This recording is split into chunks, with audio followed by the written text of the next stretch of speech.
दर्शक महानुभावहरू म भिडियो सुरु हुनुभन्दा अगाडि चाहिँ तपाईहरुलाई के भन्न चाहन्छु भने यदि तपाईहरु सिरियलहरु हेर्ने दर्शक हुनुहुन्छ र सिम्पल खालको कमेडीहरु तपाईलाई मन पर्छ भने यो भिडियो चाहिँ तपाईहरुको लागि हुन सक्छ है। अनि म अब यस्तो पनि ट्राई गर्दै छु। अनि यो त मैले लगभग र्यान्डमली फोनबाट आफू साथीभाइ मिलेर हैन आफ्नै घर परिवारको मान्छे मिलेर सानो कोशिश हो। तपाईहरुलाई यस्तो सिम्पल बजेटको सिम्पल भिडियोहरु मन पर्छ, यदि त्यस्तो भिडियोहरु तपाईलाई राम्रो लाग्छ भने शेयर, कमेन्ट, लाइक, सब्स्क्राइब के गर्नुपर्ने हो तपाईहरुले गर्नुस्, सपोर्ट गर्नुस्, किनकि तपाईहरुको सपोर्टको कारणले नै हामी छौं हैन। अनि अझै पनि अब तपाईहरुले सपोर्ट देखाउनु भयो भने यो च्यानल मोनेटाइज छैन, यो च्यानल मोनेटाइज गर्नको लागि हेल्प गरिदिनु होला। यो च्यानल मोनेटाइज भएपछि चाहिँ तपाईहरुलाई अलि बिग बजेटकै प्रोग्रामहरु पनि हामी ल्याउन सफल हुन्छौं, किनभने नआएपछि कहाँबाट लिएर आउनु हैन, अब ड्याङ हान्न जाने कुरा आएन।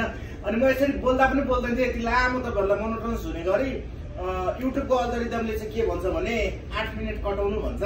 यो भिडियो चाहिँ लगभग 6 मिनेट चान्चुन कतिको हो, यति बकबक गरेपछि पुग्यो होला। ल भिडियो हेर्नु है त। नौनी भनेको के नबिच्छा कस्तो डुङडुङदी गनाइसक्यो। ए तेरीका हो, कति ल्याङ गरे होला के, कति ल्याङ गरे होला। नौनी बेला भकै छैन, जाडो महिना राम्रोसँग गएको छैन।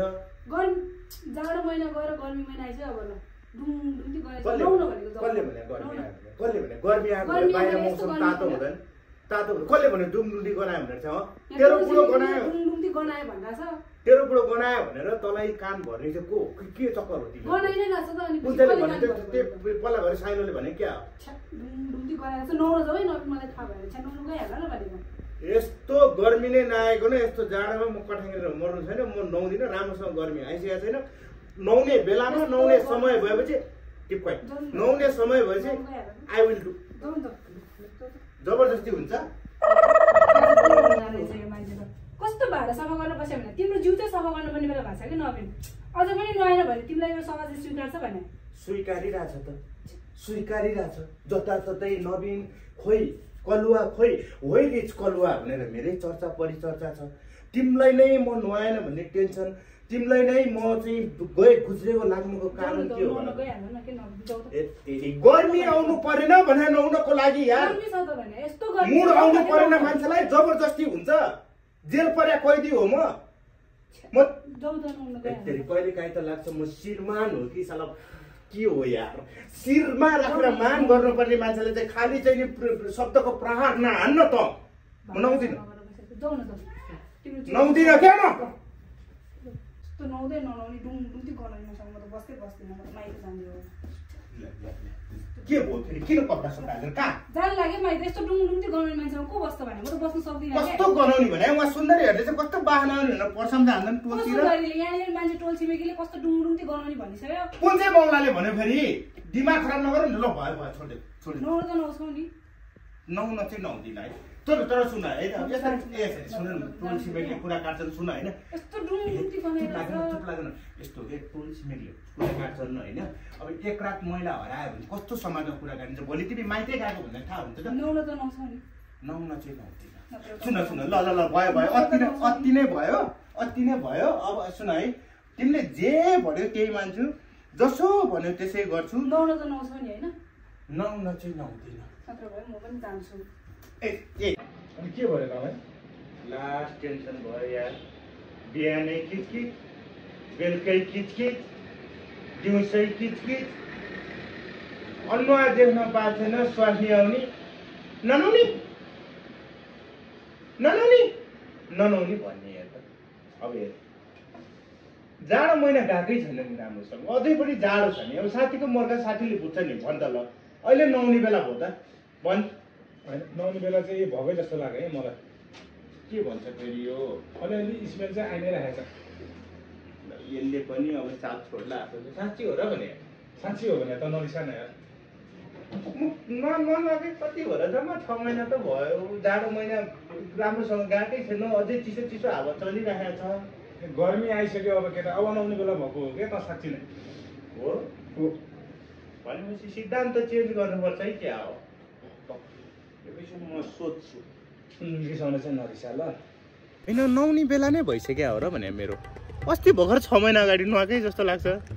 जाडै राम्रो छ होइन मलाई यो समाजले चाहिँ नि देखि नसकु हो कि होइन मै त्यस्तो हो कि म गलत हो कि यहाँ समाज गलत हो कि मेरो स्वास्नी नै गलत हो कि मैले गलत समयमा बिहे गरे हो कि मलाई दशा गरेर लाग्यो हो कि मेरो पण्डित नै गलत हो कि मेरो लगन गाँठो पस्ने पण्डित कहाँ छ होइन नहुने विषयमा चाहिँ एकचोटि मजाले सोच्नै पर्यो अझै सोच्नु पर्यो क्या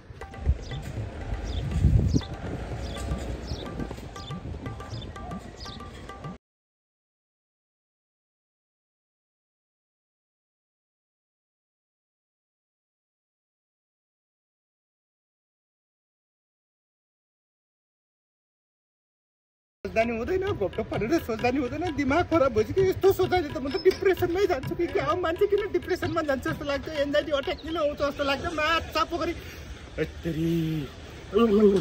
यसरी सोच्यो भने त म त साइको हुन्छु यार अब कस्तो कुरा होइन नहुने बेला भएकै हो र यो समाजले नआउन सुरु गरिसकेर भने के यो घाम लागे जस्तो देखाएको छ चिसो हावा अझै पनि चलिरहेको छ मलाई यो के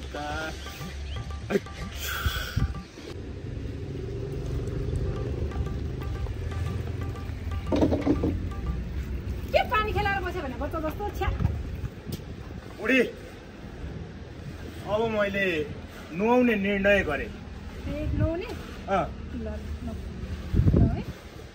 नुहाउने ल नुहाउने गाउँभरि झ्याले पिट सासु आमालाई पनि फोन गरेर भन् सबै साथीभाइलाई खबर गर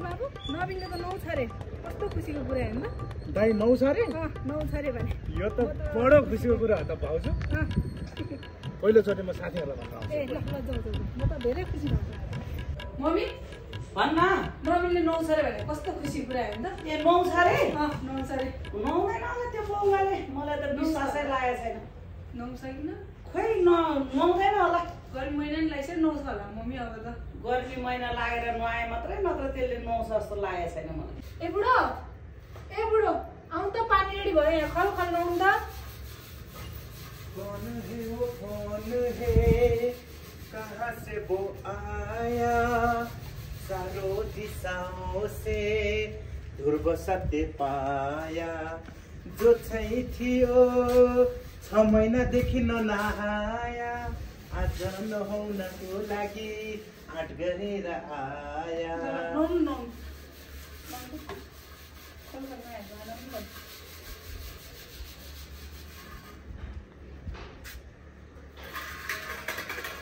तेरीमा झाक्नेमा सब गरी नुहाउँदैन कुदा यस्तो गर्मीमा पनि के भएको होला है यो मान्छे छ्या